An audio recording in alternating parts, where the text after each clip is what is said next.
Salut à tous les amis, j'espère que vous allez bien. On se retrouve aujourd'hui pour une nouvelle vidéo, mercredi 10 septembre, pas mal d'informations avec un communiqué important qui est tombé de la part du Barça hier.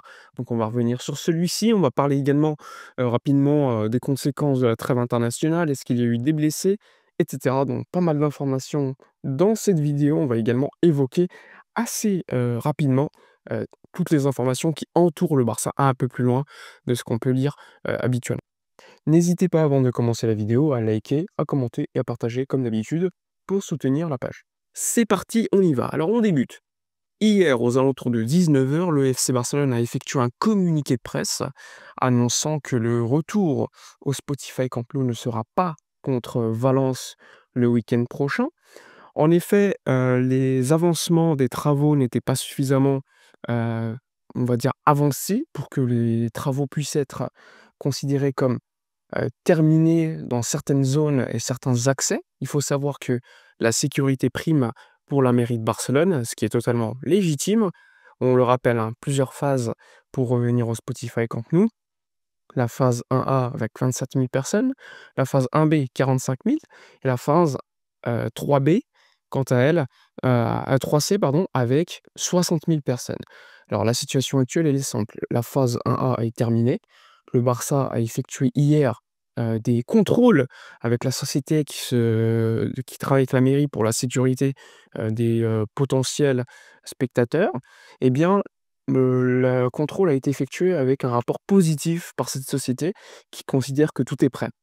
Maintenant, c'est une question de bureaucratie, de documents administratifs, ça peut mettre un petit peu de temps. On pense que ça va être la semaine prochaine que la phase 1A sera validée définitivement par la mairie, mais en tout cas, le certificat de fin de travaux a été donné.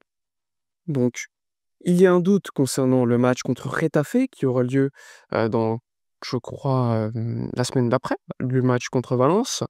Là, il y a un doute concernant le match à domicile. Est-ce qu'il y aura encore une fois le Johan Cruyff Stadium ou le Spotify Camp Nou?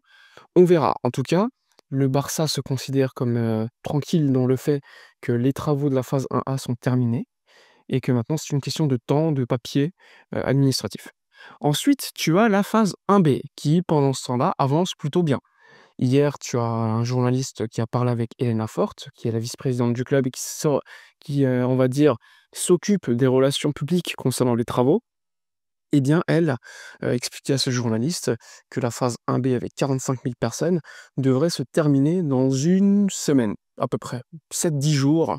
Donc normalement, c'est plutôt positif. Ensuite, le délai entre la fin des travaux et l'autorisation de la mairie, avec tous les contrôles qui doivent être effectués, c'est à peu près une semaine. Donc normalement, bon, allez, 17 jours maximum pour la phase 1B. Et comme vous le savez, le FC Barcelone doit faire un test contre la Real Sociedad avant le match de Ligue des Champions. Et l'objectif, c'est que le test s'effectue au Spotify Camp Nou avec 45 000 personnes.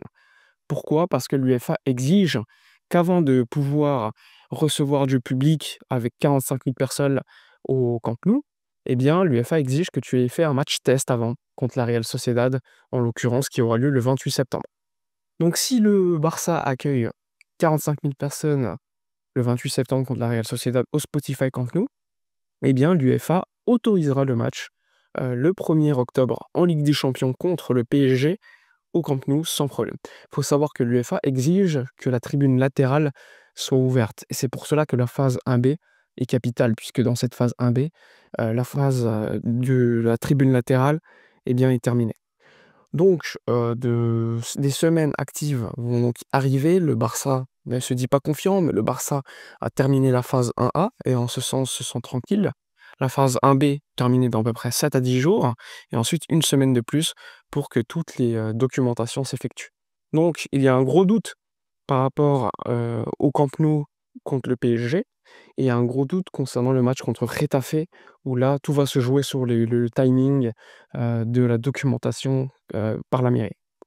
Voilà pour faire simple toutes les informations sur le stade. Il faut savoir également que le Barça a donc primé tout d'abord les gens qui étaient allés à Montjuïc, les socios qui étaient allés à Montjuïc pendant 2 ans, ce qui est légitime, puisqu'au Johan Cruyff Stadium, tu as 6000 places.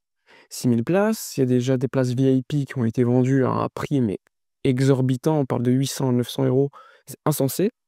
Et pour les autres places, on va dire normales, le Barça, a demandé aux socios qui sont venus à Montjuïc pendant 2 ans, il y en avait à peu près 16 000, d'effectuer un rapport, un questionnaire, qui leur permettra tout simplement de pouvoir participer au tirage au sort. Puisque comme vous le savez, le Johan Cruyff Stadi a 6 000 places, 16 000 personnes sont montées à Montjuïc, et bien il y aura 6 000 chanceux sur les 16 000 qui devraient donc recevoir leur place pour aller au Johan Cruyff Stadi. Voilà pour faire simple, pour toutes les informations relatives au stade. Ensuite, autres informations. Vous l'avez vu, Rafinha a joué quelques minutes en Bolivie, à 4000 mètres d'altitude avec la défaite du Brésil. Jouer là-bas, c'est quand même assez fou, mais bon, c'est les qualifs âme sud. Pas de blessure pour Rafinha qui s'est plaint après le match. Il y a également Jules Koundé qui est sorti à l'heure de jeu hier dans le match contre l'Islande, gagné par la France 2-1. Pas de blessure non plus et pas un grand match de Koundé encore une fois. Ensuite, Rooney Bardghji hier a joué avec les U21 suédois, défaite contre Monténégro 2-0. Là aussi pas un bon match de Rooney Bardghji, mais sinon globalement, les Espagnols sont déjà de retour à l'entraînement. Il y a le débat concernant Gavi qui fait pas mal, parler en Espagne. Est-ce que Gavi sera opéré dans 3 mois, dans 3 semaines? C'est un véritable sujet avec Luis de la Fuente qui, à la radio espagnole, a dit qu'il a parlé avec Gavi qui était très triste, puisque le ménisque et le cartilage étaient touchés. Donc peut-être qu'une opération dans 3 semaines sera décidée et dans ce cas-là, une nouvelle absence de 1 mois et demi. Donc à voir là aussi pour Gavi. Ensuite, on peut évoquer le retour de Thiago Alcantara dans le staff technique d'Hansi Flick, qui il a rejoint l'équipe, lors d'un entraînement collectif hier, donc il va continuer, même si le contrat n'a pas été définitivement signé, il y a pas de raison, maintenant c'est une question de temps. Mais il commence déjà à travailler avec le groupe. C'est plutôt positif, hein, parce qu'il a ce rôle d'être entre les joueurs et le coach. Et donc ça, c'est intéressant parce que c'est un ancien joueur déjà du Barça, mais également un joueur qui était joueur il y a encore quelques saisons et qui connaît un petit peu tout cela. Il a travaillé avec Flick, il était joueur sous Hansi Flick, et donc ça peut être également un apport très important et très sous-estimé, à mon avis. Maintenant, le travail effectué par Deco, c'est les prochaines prolongations de contrat. Il y en a 2, Eric Garcia et Frenkie de Jong. Lors des prochaines semaines seront discutées celles-ci, avec en ligne de mire le fait de pouvoir les prolonger et donc pouvoir assurer un peu plus longtemps 2 joueurs clés dans l'effectif pour Hansi Flick. Que ce soit Eric Garcia au poste de latéral droit ou défenseur et Frenkie de Jong au poste de milieu de terrain. Frenkie qui devrait également manquer le match contre Valence et devrait être de retour le match d'après. Voilà pour faire simple pour toute l'actualité du Barça. N'hésitez pas à donner votre avis en commentaire, à liker, commenter, partager. Moi je vous dis à la prochaine et d'ici là, comme d'habitude, portez-vous bien.